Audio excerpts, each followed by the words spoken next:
Assalamualaikum warahmatullahi wabarakatuh. Perkenalkan, saya Silvi Al-Ghazali dengan NIM 2006057. Pada video kali ini, saya akan mempresentasikan resume pertemuan 9, yaitu teori Lewis tentang penawaran buruh. Video ini atau presentasi ini saya lakukan untuk memenuhi tugas dari pengantar ekonomi pembangunan. Baiklah, langsung saja kita masuk ke resume yang telah saya buat. Teori Lewis tentang penawaran buruh. William Arthur Lewis adalah seorang ekonom dari Sains Lucia. Teori Arthur Lewis pertama kali dimuat dalam artikel yang berjudul Pembangunan Ekonomi dengan Penawaran Kerja yang Tidak Terbatas dalam majalah Inggris The Manchester School pada Mei 1954. Dalam teorinya, Lewis menganggap di negara berkembang terdapat kelebihan tenaga kerja, sedangkan modal dan keluasan tanah yang belum digunakan sangat terbatas. Jumlah penduduk tidak seimbang jika dibandingkan dengan modal dan sumber daya alamnya. Kelebihan tenaga kerja tersebut merupakan pengangguran terselubung yang dapat dialihkan dan digunakan sektor lain tanpa mengurangi produksi di sektor di mana pada mulanya para penganggur tersebut berada. Menurut Lewis, kelebihan bekerja merupakan kesempatan dan bukan masalah. Kelebihan bekerja suatu sektor akan memberikan andil terhadap pertumbuhan output dan penyediaan pekerja di sektor lainnya. Analisis Lewis mengenai proses pembangunan perekonomian yang menghadapi tenaga kerja dibedakan dalam 3 aspek. Yang pertama, analisis mengenai proses pembangunan itu sendiri. Corak proses pembangunan dimulai dari keuntungan sektor kapitalis yang menyebabkan penanaman modal kembali sehingga tercipta kesempatan kerja yang baru dan produksi nasional naik. Dari hal tersebut, pembangunan ekonomi akan tercipta apabila terjadi terus-menerus, maka penanaman modal akan lebih tinggi dan laju perkembangan ekonomi lebih cepat, sehingga tidak terdapat lagi kelebihan tenaga kerja. Analisis yang kedua yaitu analisis mengenai faktor utama yang memungkinkan tingkat penanaman modal menjadi bertambah tinggi.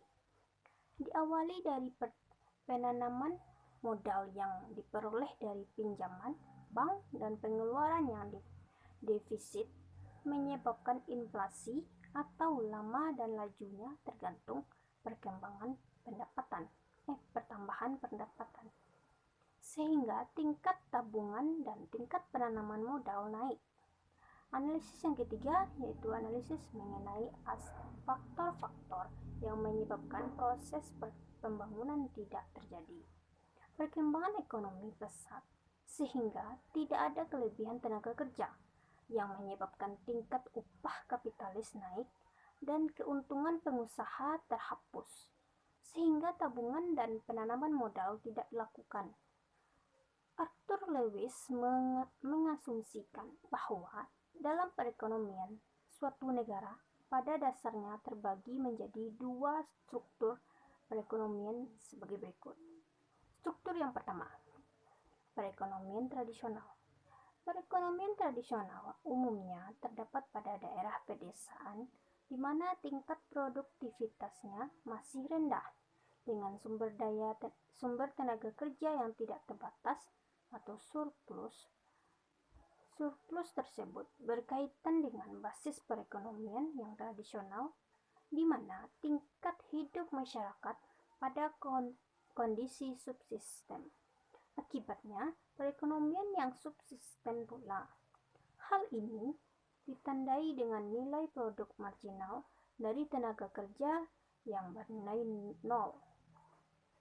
Artinya, fungsi produksi pada sektor pertanian telah sampai pada tingkat berlakunya law of diminishing return. Kondisi ini menunjukkan bahwa penambahan input variabel atau dalam hal ini tenaga kerja justru akan menurunkan total produksi yang ada.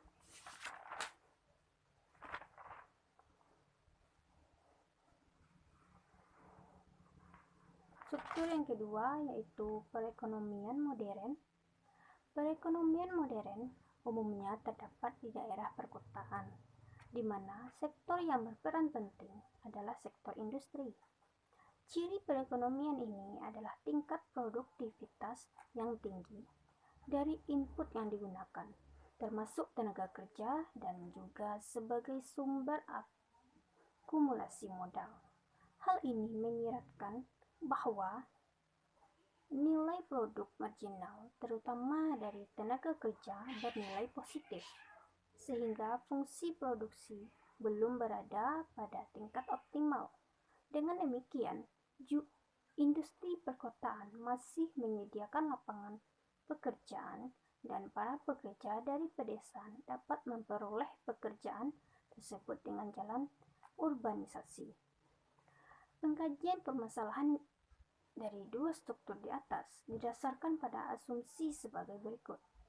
A. Perekonomian tertutup, tidak ada perdagangan internasional dan tidak ada modal asing. B. Tenaga kerja adalah satu-satunya faktor produksi yang bisa disesuaikan. C. Terdapat perubahan teknologi di sektor pertanian dan sektor industri. D. Hanya pemilik modal yang mampu menabung dan investasi. Dan yang terakhir yang E, terdapat pengangguran tidak kentara di sektor pertanian, di mana sektor tenaga kerja menerima upah subsistem dan tabungan nol. Baiklah, hanya itu yang dapat saya sampaikan. Terlebih dan terkurangnya mohon dimaafkan. Saya akhiri dengan Assalamualaikum warahmatullahi wabarakatuh.